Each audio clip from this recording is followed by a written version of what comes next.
Hello everyone, I'm Crow77, and today we're taking a narrow look at Suji, specifically in relation to a couple of discard shapes. We're going to cover a basic definition and background to Suji, then take a look at this specific example, and further analyze it based on its discard shapes. If you're highly experienced and very familiar with Suji, you may want to skip over this next slide. So first, let's start with some basic definitions. What is Suji? A tile being Suji to another tile means that it's 3 tiles above or below that tile. So 1 mon and 7 mon are both Suji to the 4 mon. This is the most useful when looking at defensive options. Most of the time people will try to wait on roundman weights, such as a 2-3 mon. However, if that's the case and they have a 4 mon in their discards, they cannot win off a 1 mon discard if you choose to do so because the tile is Furitan. The only weights they can have for this tile would be a Shanpon weight, such as the 1-1 mon 8-8 pin weight that I show here, or a Tanki weight on the 1. Overall, terminal Suji like this are generally very safe options. However, some Suji are a lot more dangerous. Take a look at the potential for a 7 mon weight in the same situation. A 5-6 has the same problem, and it would be Furitan for a 7 with a 4 in the discards.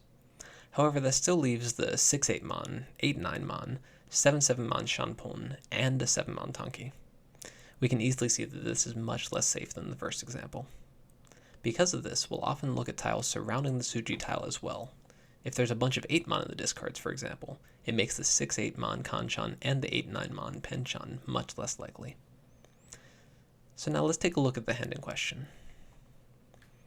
Now a quick note, in addition to streaming and making occasional videos, I also coach some Mahjong in my free time. This is a hand from a game from someone that was helping out.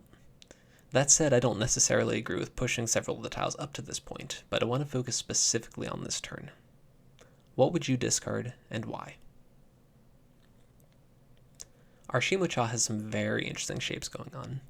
The fact that they've discarded the 1-3-2 pin is very alarming and at a glance, and gives us a lot more information than any of the other discards. The 7 mon discard that we pawned was right between them, right here. Obviously the 7 pin we have in our hand is Suji, but how safe is it? Let's take a closer look at that 1-3-2 sequence. Consider the following hand. What will be the right discard from it? Now this hand is very close to Tenpai. It's a clear Pinfu hand, but it doesn't have much else to go for aside from that. So clearly we want to discard the 1-3 so shape. The order is the interesting part. If the board's not too dangerous right now, we most likely want to discard the 3 so first.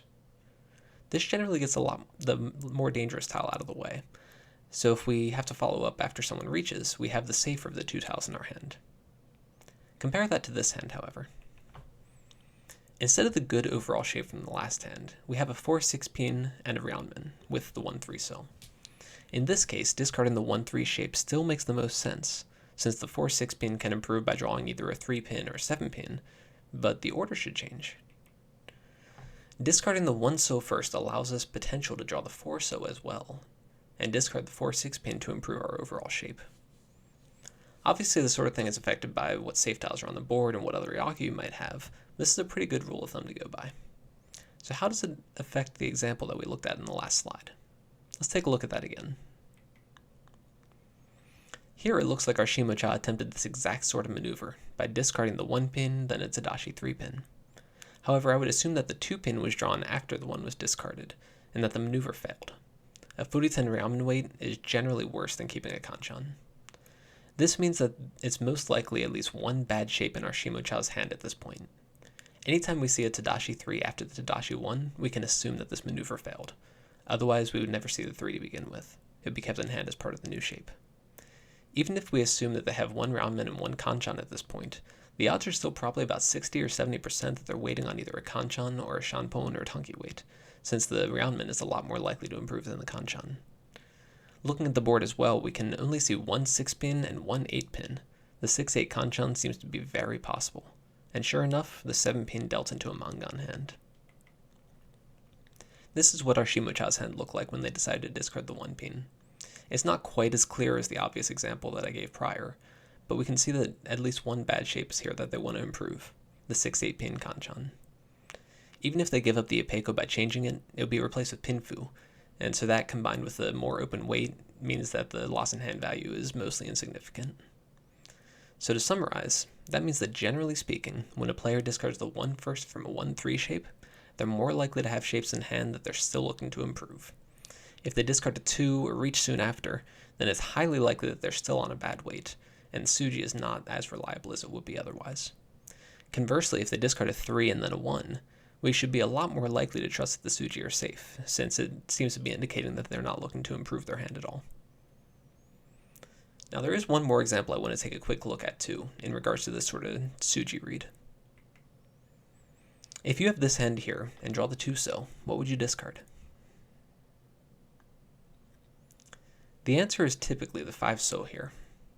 It doesn't add anything to our hand, and we usually want to get rid of it before the much safer north wind.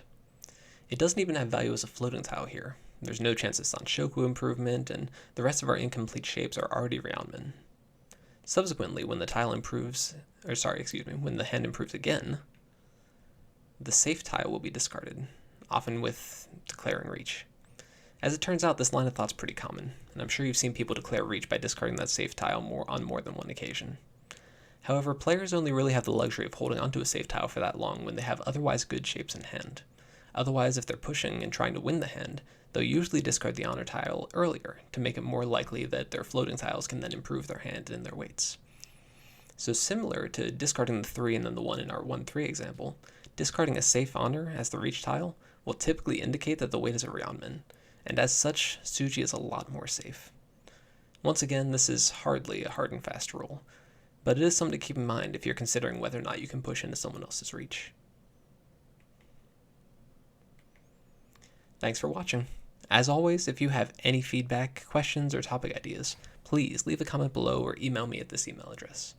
Have a good one.